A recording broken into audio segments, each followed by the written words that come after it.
Comedy4cast is the official podcast of Winter, Lost Keys, and people named Winthrop. The Comedy4cast Network. Let's dog-ear this for now.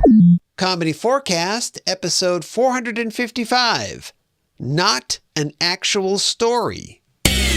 Bringing you the funny since 2005, it's the comedy4cast Comedy Podcast, powered by its patrons. For as little as $1, you can help support the show and get episodes before everyone else. To find out more, just search for Comedy4cast, all one word with the number 4, on patreon.com. That's patreon.com. Or go to comedy4cast.com and click on the Patreon link on the page. Thank you. About a year ago, I got a call. They were asking me to give my first TED Talk. Me. A TED Talk. Can you believe it? I couldn't. And I still believe a Jawbone fitness tracker tracks the fitness of your jawbone. Yep. It seems word had gotten around that I had a special story to tell. And I did. But a TED Talk? Were they actually ready for my kind of story?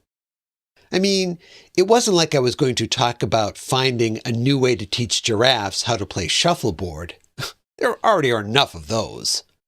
I hadn't cracked the code on why flat earthers didn't just hire a plane and fly straight until they reached the edge. I wasn't going to motivate people on how to make better life choices whenever they found themselves thinking about going to an improv show. No. This would be a real talk. I'd be keeping it at 100, dropping some truth, telling it like it is with no filters. Not even that cool sepia tone one. Was I ready? Were they ready? Maybe. At least, I was willing to give it a try. So I said yes. I said yes to a TED Talk. And they said, okay, see you then. Here are some bloody guidelines and such. But I don't do bloody guidelines. I play by my own rules. And I don't even read those. I kind of hate to read. When the day arrived, I showed up at the venue. The organizer seemed excited to see me. Or confused. Same thing, I suppose. She kept looking at her clipboard, then back at me, then back at the clipboard. After a few minutes of that, I was told I was going to be the last presenter of the day. I was the headliner, the main attraction, the Huey Lewis and the News to everyone else's Spandau Ballet. That pleased me. It meant my story obviously had that something special, like that crispy French fry you sometimes get in an order of onion rings. It's a good luck charm. When I find one, I put it in my pocket. Right now, I have 14 of them in there. Back at the TED Talk, the event began. One by one, other presenters got up to say their piece. One guy droned on about how a barista changed his life by misspelling his name on a venti cup. Someone else gave an impassioned talk on the extreme difficulty of pinpointing identity theft when it involves someone with multiple personality disorder. It went on like that all afternoon. As it did, something struck me about these speeches. They were all about 10 minutes long. I never really noticed that about TED Talks. When I watch them online, I usually just watch the first few minutes, then skip to the end to see if there was a punchline to the story.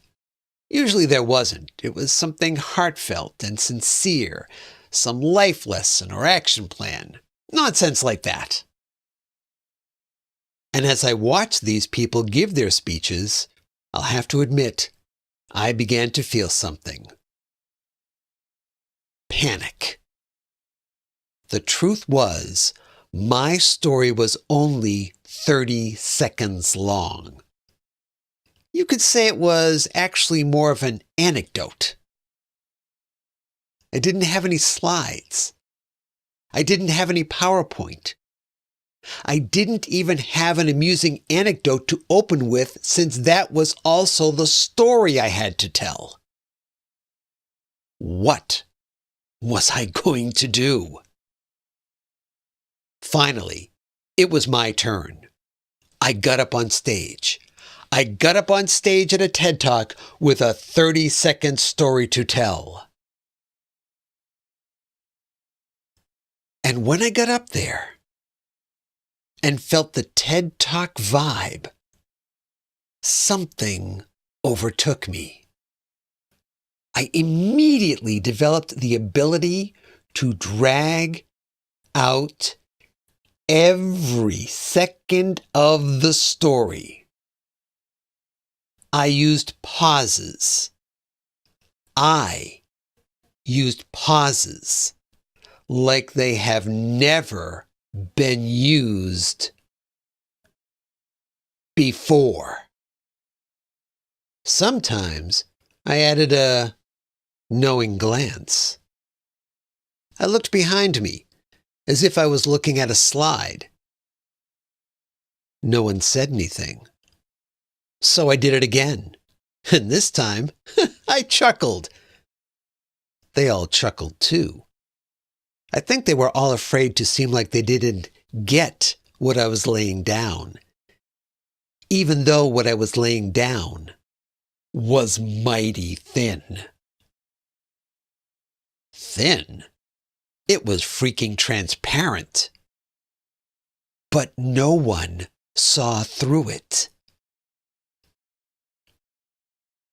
And when it was over, I put my hands together and took a bow. There was a beat, then thunderous applause. Thunderous applause for my 30-second story. Because my 30-second story had just taken 11 minutes and 16 seconds to tell. I learned a lot that day, and I just shared it all with you in a 7-minute story that actually should have taken about 30 seconds to tell. You're welcome. My goodness, look at the time. Oh, is it that time already, Sir Patrick? Well, if you want to get in touch with the show, send an email to podcast@comedy4cast.com or call the super secret phone line at area code 360-515-0004. Let's wrap this up, shall we? Right, okay. Well, you can follow the show on Facebook, Twitter, or Instagram. Just search for Comedy4cast, all one word with the number 4. And a special thank you to all of our Patreon patrons. As always, this is Sir Patrick Stewart. And I'm Clinton. Saying, that's it.